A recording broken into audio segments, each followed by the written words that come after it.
They don't just vanish. They're found, ripped, thrown, or buried under things no human or bear could lift. Cabins torn open like tin cans. Walls clawed shoulder high, footprints barefoot, massive and always walking away. From a family wiped out in minutes in a Florida swamp to hikers who vanished without a trace in the New Zealand bush. In this video, we'll uncover 6 chilling encounters with something massive, fast, and violently territorial that still roams the wild. The Lost Cypress Reserve stretched across 3,000 acres of untamed marshland in the Florida Panhandle, where Spanish moss draped ancient cypress trees like funeral shrouds.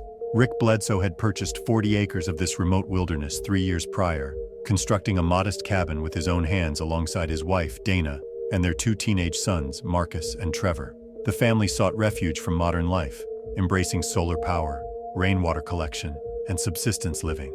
Their nearest neighbor, Cletus Moore, lived approximately 2 miles away through dense swampland, and had developed a grudging respect for the Bledsoes' determination to carve out an existence in such challenging terrain. On the evening of May 31st, 2025, the Bledsoe family settled into their nightly routine. Rick secured the chicken coop while Dana prepared their final meal of preserved fish and wild greens. Marcus and Trevor completed their homeschool assignments by kerosene lamplight, the soft glow casting dancing shadows across the cabin's rough-hewn walls. The family retired early, as was their custom, with plans to check their fishing nets at dawn. Cletus Moore later reported that he had been awakened at approximately 3:10 a.m. by what he described as the most unnatural howl he had ever encountered. The sound carried across the marshland with bone-chilling clarity, unlike any vocalization produced by known wildlife in the region. Moore stated that the howl seemed to originate from the direction of the Bledsoe property, though the distance and terrain made precise location difficult to determine. The veteran outdoorsman grabbed his shotgun and stepped onto his porch, straining to identify the source of the disturbance. He observed unusual movement through the cypress canopy, describing shadows that seemed too large and too swift to belong to any native animal. Moore claimed that whatever had produced the initial howl continued making sounds for approximately 10 minutes before complete silence returned to the swamp. When the Bledsoe family failed to appear at their usual morning fishing spot, Moore grew concerned. The family maintained strict routines, and their absence suggested either illness or trouble. After waiting until midday, Moore decided to make the treacherous journey through the marsh to check on his neighbors. He discovered the cabin in a state of complete devastation. The heavy wooden front door had been torn from its hinges and lay splintered 20 feet from the entrance. Deep claw marks scarred the exterior walls at a height of approximately 7 feet, suggesting an attacker of extraordinary size and strength. Moore immediately contacted emergency services, though the remote location meant authorities would not arrive for several hours. Escambia County Sheriff's deputies arrived by airboat at approximately 4:30 p.m., accompanied by forensic specialists and a medical examiner. The scene they encountered defied easy explanation. All 4 family members had been killed with devastating efficiency, their bodies bearing injuries consistent with massive blunt force trauma and deep lacerations. The attack appeared to have occurred with shocking speed, as evidenced by the victims' positions and the lack of defensive wounds. Dana Bledsoe's shattered smartphone provided crucial timing evidence. The device's accelerometer data indicated violent movement beginning at 3:12 a.m. and ending abruptly at 3:17 a.m., suggesting the entire attack lasted no more than 5 minutes. The phone's screen showed she had been attempting to call for help when the device was destroyed. Forensic analysis revealed enormous bare footprints in the soft earth surrounding the cabin.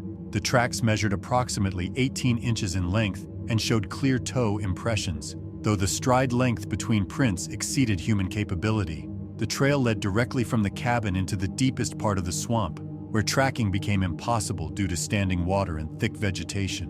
Interior damage to the cabin suggested the attacker possessed incredible strength. A cast iron wood stove weighing over 200 pounds had been overturned and thrown against the far wall. Support beams showed damage consistent with impacts from something weighing several hundred pounds moving at considerable speed. Blood spatter patterns indicated the attack occurred throughout multiple rooms of the small structure. Official investigation concluded after 1 week, with authorities attributing the deaths to a pack of feral hogs that had grown aggressive due to drought conditions reducing their normal food sources. The explanation satisfied bureaucratic requirements, but failed to account for the unusual evidence found at the scene. Several inconsistencies troubled investigators privately.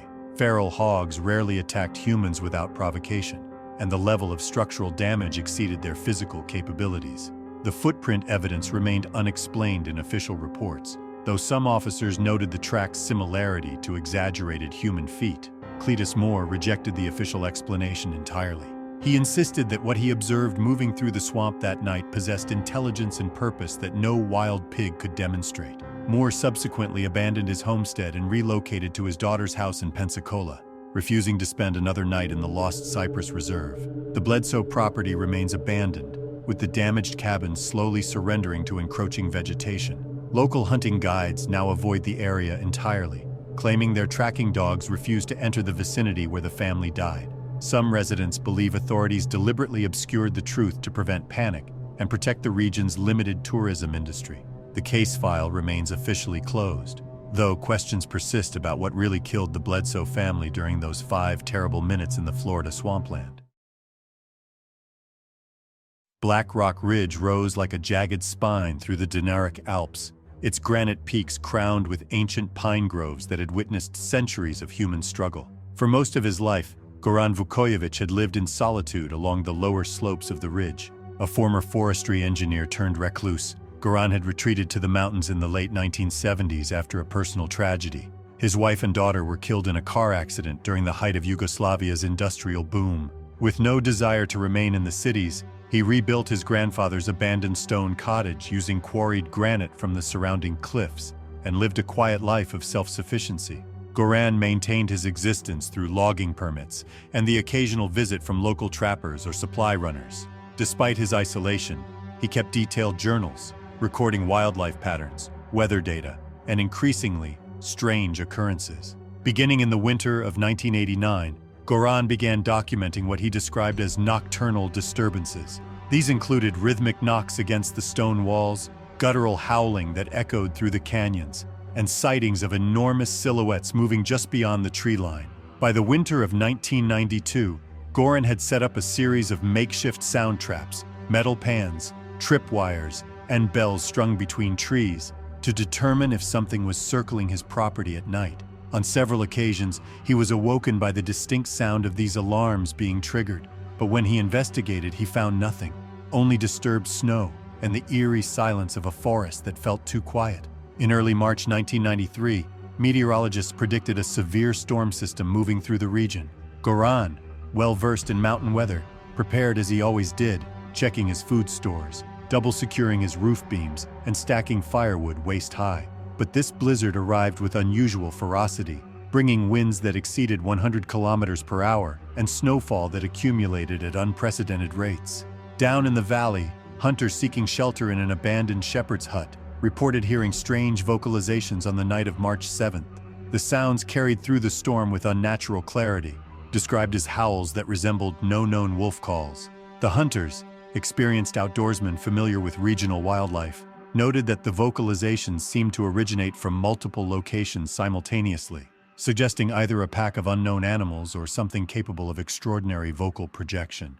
One hunter recorded several minutes of the sounds using a handheld cassette recorder, though playback revealed odd inconsistencies, spikes in volume with no clear source, and brief mechanical-like reverberations.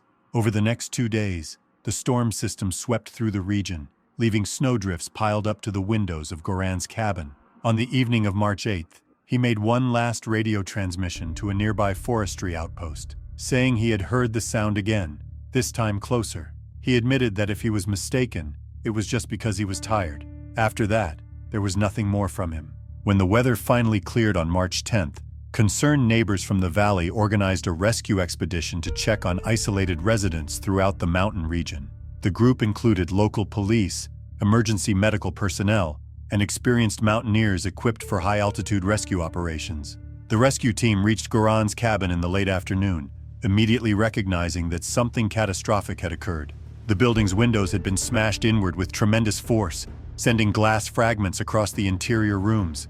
Deep gouges scarred the exterior walls at heights that exceeded normal human reach, while the heavy wooden door lay splintered in the snow several meters from the entrance. Interior examination revealed a single body, Goran's, found near the fireplace, crushed against the stone wall with force so violent it had cracked the masonry behind him. He had armed himself with a vintage Mosin Nagant rifle, which lay broken in two near his outstretched hand.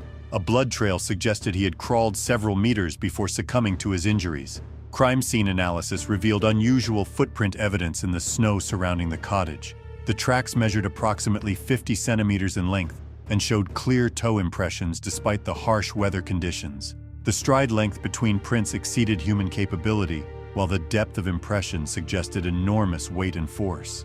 The trail led upward toward the tree line before disappearing among the rocky crags that crowned the ridge. Blood spatter patterns throughout the cottage indicated the attack occurred with shocking speed and violence. Investigators noted claw marks etched deep into the wood beams and a section of the roof torn away from the outside. Goran's journals, kept safe in a fireproof cabinet, contained increasingly frantic entries describing encounters with what he called Divilji Kovjek, the wild man of the deep forest.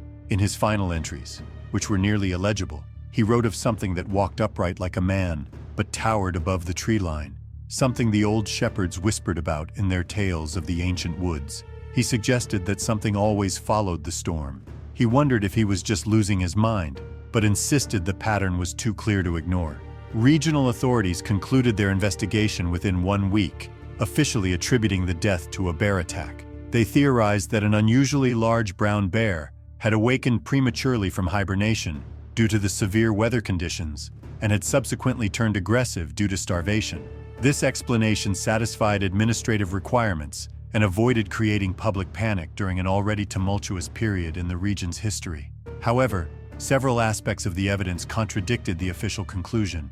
Local wildlife biologist Dragan Petrovic privately noted that the footprint evidence bore striking similarities to enlarged human tracks rather than bear paws. Additionally, brown bears typically showed different behavioral patterns when attacking humans, usually focusing on a single victim rather than systematically disabling an entire structure and breaching rooftops. The cottage remains abandoned to this day, slowly crumbling under the weight of successive winters. Local shepherds refuse to graze their flocks in the area, claiming their animals become agitated and refuse to approach the ruined structure. Some residents maintain that the Sumski Gospodar, the forest lord, still inhabits the highest reaches of Black Rock Ridge, not just hunting, but watching, waiting for the cover of blizzards to move unnoticed. Mountain guides now avoid the ridge entirely during winter months, directing tourists to safer routes through adjacent valleys. The official explanation of a bear attack remains in government records, though questions persist about what really tore through Goran Vukojevich's cabin during that terrible March night in the Dinaric Alps. Whether it was the creature their grandparents called Onaj iz Duboke Sume, the one from the deep forest, or something else entirely that stalks the high peaks when winter storms provide perfect cover. The Marai Valley carved a steep groove through the Himachal Pradesh mountains, its terraced slopes covered in dense pine forests that had inspired local folklore for centuries. Ancient Hindu texts spoke of Vanrakshasa, forest demons that dwelled among the highest trees, emerging only to punish those who showed disrespect to the mountain spirits. Though traditionally regarded as supernatural beings, these stories are now understood by locals as enduring superstitions, warnings passed down through generations to explain the dangers of the forest. The valley's isolation had preserved these beliefs, with villagers maintaining careful rituals before entering the deeper forest areas. Ravi Deshmukh had dismissed such superstitions as rural ignorance when he established his small farm on a cleared hillside within the valley. The location provided ideal conditions for cultivating turmeric and maintaining beehives, while the surrounding pine forest offered protection from harsh weather and curious visitors. Ravi lived there with his younger brother Ajit, who had joined him in the venture after completing his military service. The brothers had developed a modest but sustainable operation that supplied spices and honey to markets in nearby towns.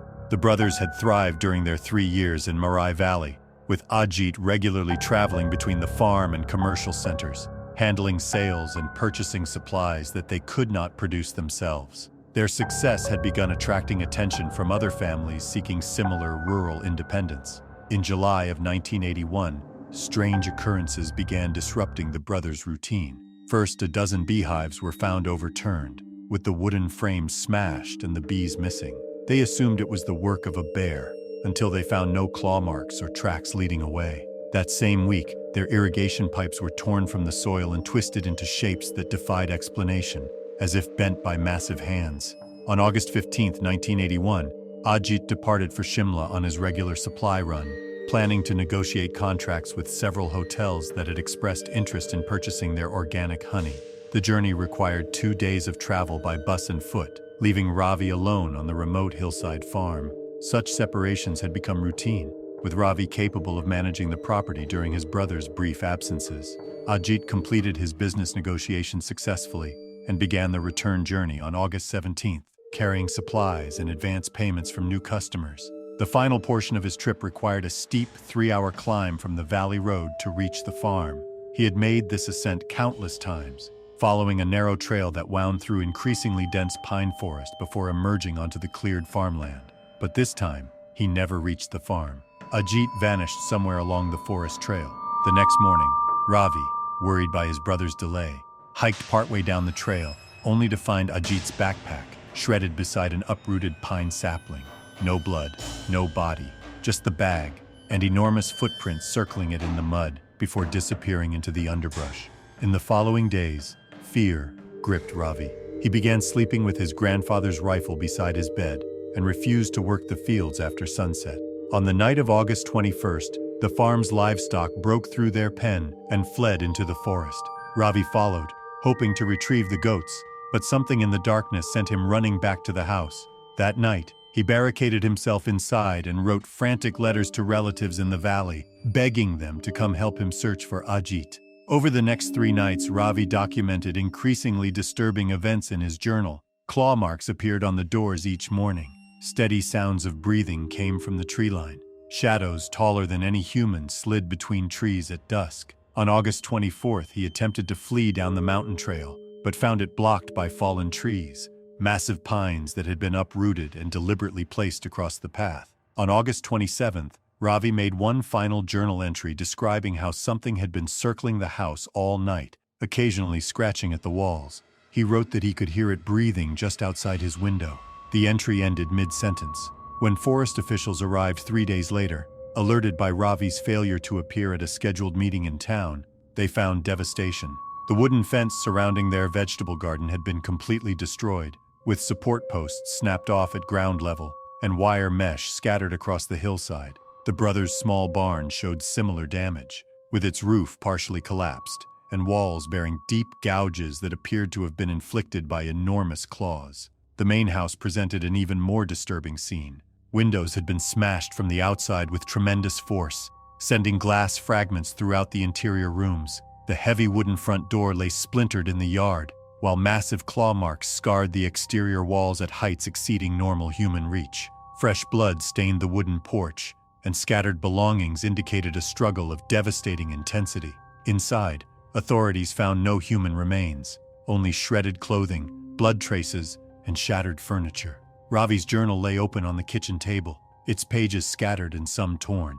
The final legible entry described hearing something massive moving around the house in the pre-dawn darkness. Enormous bare footprints in the soft earth surrounding the property provided the most unsettling evidence. The tracks measured approximately 45 centimeters in length and displayed clear toe impressions despite the rocky terrain. The stride length between prints far exceeded human capability, while the depth of impression suggested extraordinary weight and power. The trail led directly into the densest portion of the pine forest, where tracking became impossible among the thick undergrowth. Local police authorities conducted a perfunctory examination before attributing the disappearances to a leopard attack. The explanation satisfied bureaucratic requirements while avoiding the complexities that might arise from acknowledging unexplained evidence. However, the official conclusion failed to account for several disturbing aspects of the crime scene.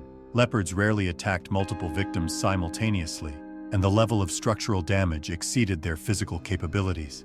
Both brothers were declared legally dead in absentia 5 years later. The farm was sold to the local forestry department for a fraction of its developed value. The new owners quickly discovered that their livestock refused to graze in the area, while local workers refused to enter the property after sunset.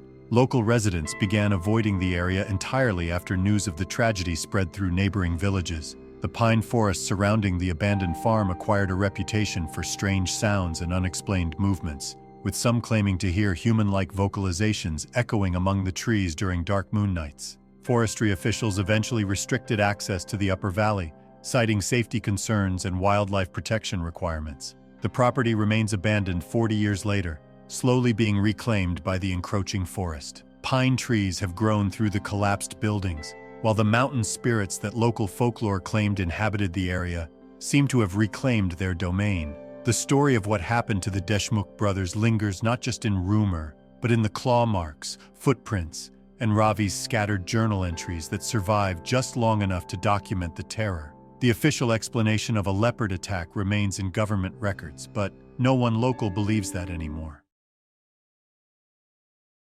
The abandoned logging settlement outside Cascavel had been slowly surrendering to the Brazilian wilderness for nearly 2 decades. What remained of the operation consisted of a few deteriorating buildings scattered around a massive quarry that had been excavated to extract stone for road construction.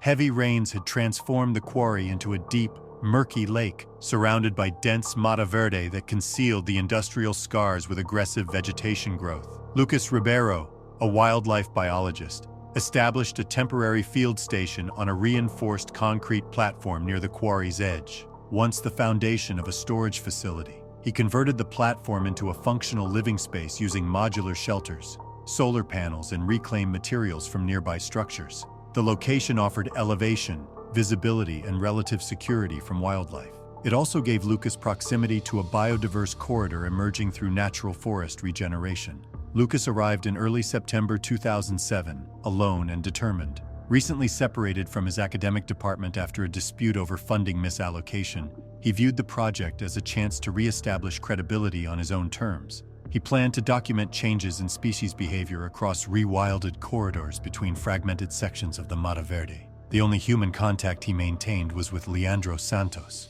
a grizzled cattle rancher operating about 3 kilometers away through dense forest. The two met weekly so Lucas could report safety status and collect guidance on navigating the region's more dangerous zones. The rancher had warned Lucas about strange occurrences in the area, including unexplained sounds that echoed from the quarry during night hours. Local legends spoke of a presence in the forest, an unnamed guardian or curse that punished those who disrupted the balance. These were not documented cryptids or creatures from formal folklore, but whispers passed between families, cautionary tales meant to keep children from wandering too far. On the evening of September 18th, Leandro reported hearing unusual tree-knocking sounds emanating from the direction of the abandoned settlement. The rhythmic percussion continued for approximately 30 minutes, growing increasingly aggressive before stopping abruptly around midnight. Lucas experienced something different that same night. Lying in bed, he was startled by a low, resonant knock against the exterior wall. Not a branch,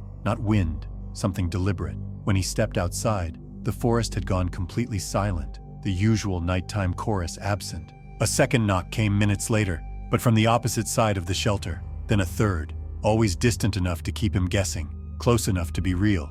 In the following days, Lucas became increasingly reclusive. He stopped meeting Leandro for their scheduled check-ins, choosing instead to leave short, scribbled notes on a stump near the trail. These notes were less about data and more about fragments, questions about boundaries in nature, observations of disturbed vegetation patterns, and the repeated phrase, "It does not belong to time." Leandro considered them evidence of fatigue or isolation sickness, though he later admitted the scattered writings made him uncomfortable in a way he couldn't explain. He began to notice changes in the environment. A section of underbrush along the quarry's edge was flattened in a strange pattern, not trampled but pressed down by something enormous. He found twisted branches high in the canopy where no human could reach, and deep impressions in the soil that filled with water by morning. They didn't match any known species. Lucas's journal entries turned from scientific observation to speculative prose. He began referring to the walker and noted the forest's unusual silence before each appearance. He wrote of hearing breathing outside the shelter, not animal, not mechanical, something vast and unhurried, like an intelligence that didn't care if it was heard. He began to interpret local myths as psychological reflections of ecological disruption, a symbolic warning rather than a literal threat. The so-called guardian wasn't described clearly in any one version of the stories. It was a shifting shape, a shadow, a presence tied to places humans had taken too much from. Lucas, a man who once dismissed myth as a cultural metaphor, began treating these stories as data points. He wrote that he felt watched not just from the trees, but from inside the land itself, as if the quarry's creation had opened something that couldn't be closed. Leandro rejected the authorities' explanation entirely, insisting that what had happened at the site involved something more than a natural threat. He subsequently sold his cattle ranch for significantly below market value and relocated to his sister's property near Curitiba, abandoning 3 generations of family history in the region. When Lucas failed to show up for their scheduled check-in, Leandro made the trip himself. The shelter was silent. Supplies were still stacked neatly by the storage area. A kettle sat on the stove, scorched dry. His journal lay open on the table, final entry unfinished, reading, "It waits in the water. It wants." There were no signs of forced entry. No overturned furniture. No blood. Just absence. Deep, rooted silence. No violence. No struggle. Just a sense that something had removed him without effort. And outside on the soft path leading to the quarry lake, a single bare footprint. Huge, precise, and fresh.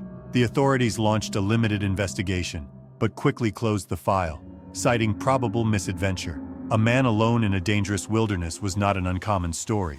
Still, the footprint was noted by one junior officer, who later claimed it was unlike anything he had encountered in any official training. His request to file a supplemental report was denied. He transferred departments within the month. The quarry trail was officially closed following the investigation, with authorities citing safety concerns about unstable ground conditions around the flooded excavation site. Local residents began avoiding the area entirely, claiming their domestic animals became agitated when approaching the abandoned settlement. Some reported hearing human-like vocalizations echoing across the quarry lake during foggy nights. Lucas's makeshift station has since been dismantled, overtaken by forest growth and humidity. The quarry lake reflects only empty sky and encroaching forest canopy. The official explanation of wild dog attacks remains in government records, but many believe the truth lies somewhere between science and story, buried in the silence that now rules the forest. The Shadow Pine Creek drainage carved a deep valley through the Yukon wilderness, its frozen waterway disappearing into dense stands of black spruce and white pine that stretched unbroken toward the Arctic Circle. The region remained largely unexplored, except by indigenous hunters and the occasional trapper brave enough to venture into territory where winter temperatures regularly dropped below -40°C. Ancient caribou migration routes crossed the valley, though the herds had grown increasingly scarce in recent decades. Gus Mallory had operated his trapline through the Shadow Pine Creek area for over 20 years, maintaining a small cabin that served as his base camp during the harsh winter months. The weathered structure sat on a slight rise above the creek, constructed from local timber and chinked with moss, to provide essential insulation against the brutal cold. Gus had built the cabin himself in 1943, following his return from overseas military service, seeking solitude in the vast Canadian wilderness. The veteran trapper supplemented his income by occasionally renting the cabin to hunting parties during the brief summer season, though few visitors possessed the skills necessary for survival in such remote and challenging terrain. Most clients required extensive guidance to avoid the numerous hazards that claimed lives throughout the northern wilderness each year. In February 1966, a research team from the University of Alberta contacted Gus about renting his cabin for a winter geological survey. Dr. Robert Chen, a geologist specializing in permafrost studies, needed to collect ice core samples and temperature data from the remote valley. His team consisted of graduate student Marcus Webb, an experienced mountaineer and data analyst, and Dr. Elena Kowalski, a climatologist documenting weather patterns in the far north. Gus initially expressed reservations about accommodating researchers during the depths of winter, when temperatures and weather conditions could become lethal within hours. However, Dr. Chen's credentials and the team's documented cold weather experience eventually convinced the trapper to approve their request. He provided detailed instructions about emergency procedures, supply requirements, and the various dangers they might encounter in the remote location.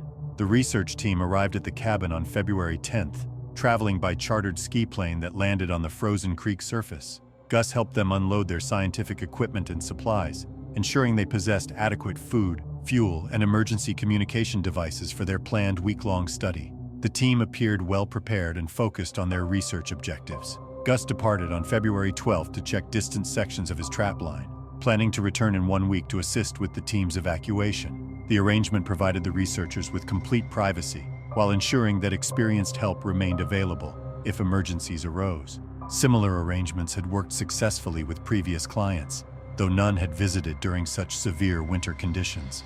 The trapper completed his circuit through the remote valley sections, finding his trap sets largely unsuccessful due to unusual wildlife behavior patterns. Several experienced trappers had reported similar difficulties throughout the region, with normally predictable animal movements becoming erratic and unpredictable. Some attributed the changes to weather variations, while others suspected unknown predators had altered the ecological balance.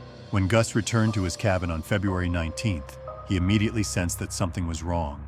The air was still, heavy with the kind of silence that precedes bad news. The door to the cabin was ajar, swinging slightly in the wind, though there were no signs of forced entry or external damage. Inside, the cabin was cold, colder than it should have been. The stove was out and the food supplies remained untouched. A pair of scientific instruments lay scattered near the hearth, dusted lightly with frost. Gus searched the immediate area but found no one. Over the next several hours and then days, he uncovered a series of disturbing signs. A trail of boot prints led from the cabin to the tree line and simply vanished. Later, further up the valley, he discovered Marcus's field jacket snagged on a broken pine branch 15 feet off the ground. There were no tracks leading to or from the site. A makeshift distress marker, 3 logs arranged in a triangle, had been placed in a clearing several kilometers east. Beneath it, Gus found Dr. Chen's research satchel, zipped and untouched. Inside were field notes, a flare gun, and a topographic map marked with increasingly frantic observations, equipment malfunctions, web missing. Elena heard something. The entry stopped abruptly on February 17th. The RCMP arrived by helicopter 3 days later. Despite extensive search efforts involving dogs, aerial surveys, and thermal imaging, no bodies were ever recovered. Forensics found no evidence of foul play or animal predation. The only oddity noted in their report was a ring of perfectly scorched earth found about 100 meters from the cabin, circular, precisely 9 feet in diameter with no signs of a combustion source. The final report cited disorientation and hypothermia as likely causes of death, compounded by isolation and psychological stress. The scorch mark was dismissed as a freak lightning strike, despite no accompanying weather anomalies in the area. Locals began referring to the site as the Silent Camp. Indigenous guides continued to avoid the area entirely. Gus, shaken and unconvinced by the official narrative, sold the trap line within the year and moved to Dawson City. Now in his 90s, he warns that the Shadow Pine Creek wilderness doesn't just punish mistakes, it punishes presence. Something, he says, wanted them gone, one by one. The Fern Ridge Ranges stretched across the western approaches to Auckland, their ancient volcanic ridges cloaked in dense temperate rainforest that had survived centuries of human settlement. Towering kauri trees shared the canopy with native rimu and totara, while thick understories of tree ferns created cathedral-like spaces beneath the forest roof. Stories from Maori tradition spoke of guardians who watched over sacred places, warning that certain areas should be treated with caution and respect.